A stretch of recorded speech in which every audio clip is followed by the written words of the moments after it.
Today we have Breathitt County ATC with us, and looks like four members of their staff here. I'll let you guys introduce yourselves before we get started. 5 members, yeah. I'm Kelly Clyburn. I'm the electrical teacher here at Breathitt ATC. I'm Joe Mayab, and I'm the principal at Breathitt ATC. I'm Jerry Smith. I am the business teacher at Breathitt ATC. We appreciate you. Oh, I'm sorry. Oh. I'm Gene Booth. I teach carpentry here at Breathitt. Yeah, don't forget about Gene.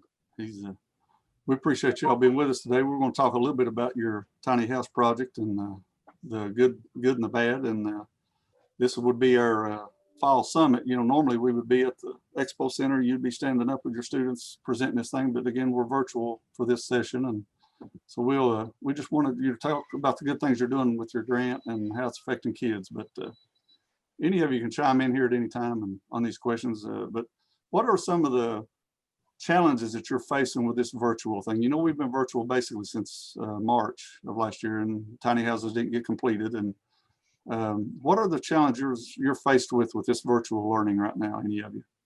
One of the biggest challenges that I can see is, you know, you've got 15 kids that are online, and you've got a handful that show up in class, and somehow you've got to keep both groups engaged and try to show them equal amounts of attention and still pass on to the online kids what you're doing and try to make them a part of the project as much as possible.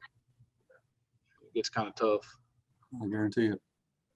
It's almost double duty, isn't it? Yeah. I think one thing we're struggling with, Danny, and I heard somebody say this the other day in our meeting, is we have a lot of students that are new, you know, and you're wanting to get them out there and get them started, but they've never held a hammer before. So, you know, and I know we're all in the same struggle. And I felt like in March, we were in a really good spot with our house. You know, things were starting to come together. We had a lot of good junior and senior students that were doing a good job. And I think by the time May rolled around, I think we were going to be right near completion and ready to start looking at next year. But, you know, here we are still back in March again. So, and I know everybody's in the same situation as we are. So we're just trying to keep positive and keep the wheel rolling and, you know, doing the best we can do. I guarantee you, I bet you've got some students that have come back live now, correct? Yeah, on average, I'd say we have anywhere from 1 to 5 most at each period in each class. You know, and some we don't have any. I'll bet your returning students they walked in the door saying, hey, when are we going to get to work on that tiny house? You know, we're ready to go. And then your new students probably coming in saying, boy, I can't wait to get to work on this tiny house I keep hearing about. So, you know, I'm sure it's a draw for all you guys, and it helps make your jobs a little easier with the excitement of that project, without a doubt. Tell us a little bit about your tiny house. You know, kind of the progress you are. You know, we all know in March the switch got turned off, and so tell us a little bit about where you were to that point. And I'll have some pictures I'll kind of flip through as we go, and then maybe tell us a little bit about your plans as far as completing the project. If everything were to go good, how would you approach that, and maybe how long it would take? You know, tell us a little bit about what it would take to finish your project. Well, you know, Danny, as everybody knows, it kind of just crept up on us. We were putting the roof on the tiny house was actually one of the last things we got done. And very grateful that we were able to do that. I think Gene will agree with me. We got it under roof, and the kids were, while some of them were finishing roofing it, there were some that was putting the house wrap on it. And in the pictures, you can kind of see that the house wrap's kind of hanging from the back. So, I mean, we literally just got that pretty much done. And, you know, it's just, yeah, these are some of the early pictures here yeah. While you had it inside the shop. You know, you guys aren't fortunate as some schools. You get a build up about 8 feet, and then then you got to pull it outside and do the rest of it. So, but it looks like you had a really good plan this year, you know, where you studded the walls and you actually put the plumbing in and the wiring in, and Yeah. then you sheeted the outside, and then you pulled it to the outside. And, you know, I got a couple more pictures there, but here's one of the later. Well, let me try that one. Oh, that was one I already showed, but I've got this one of the outside, this one here. And Yeah. that's probably where you are today, isn't it? Yeah.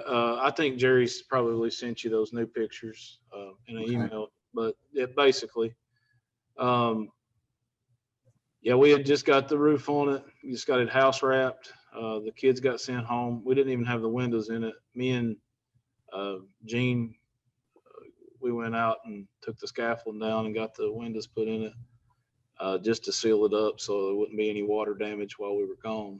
Mhm. I don't know if you got those new pictures or not yet, but we've already had our first occupants move in. They've raised a family and left. There's Oh, really?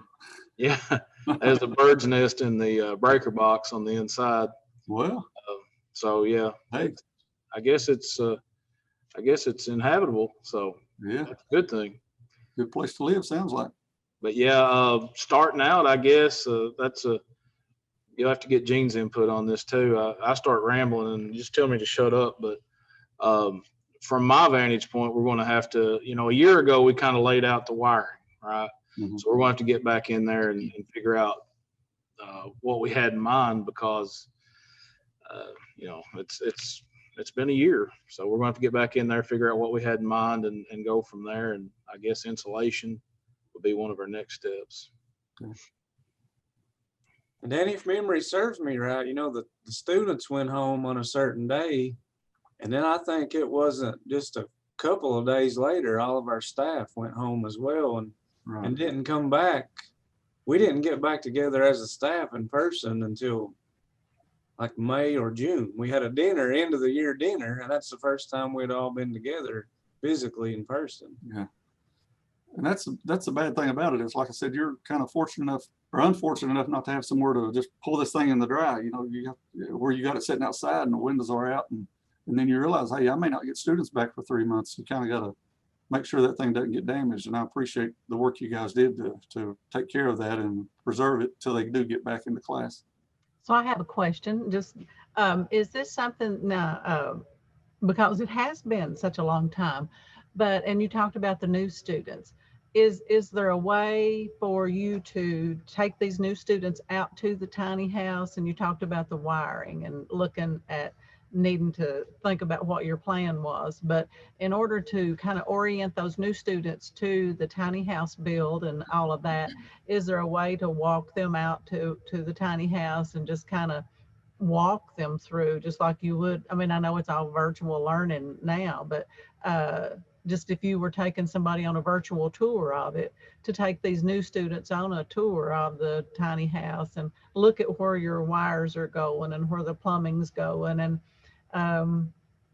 And I know you said, you know, you talked about how some of them's never had a hammer in their hand before, but just talking to them about how you hammer a nail, because, you know, if you can waste a whole lot of nails if you hit them on the side, or, you know, that kind of stuff, or just peck or whatever. There's an art to using a hammer. And so as you think about that, but is that a way to kind of orient these new students and walk through and then have that visual and have that memory on what the plan was to kind of get those new students maybe a little bit better up to speed, because they are not going to be framing it up or, you know, running the wiring or the plumbing and that kind of stuff. So they would need some kind of frame of reference. But what's your plan for that?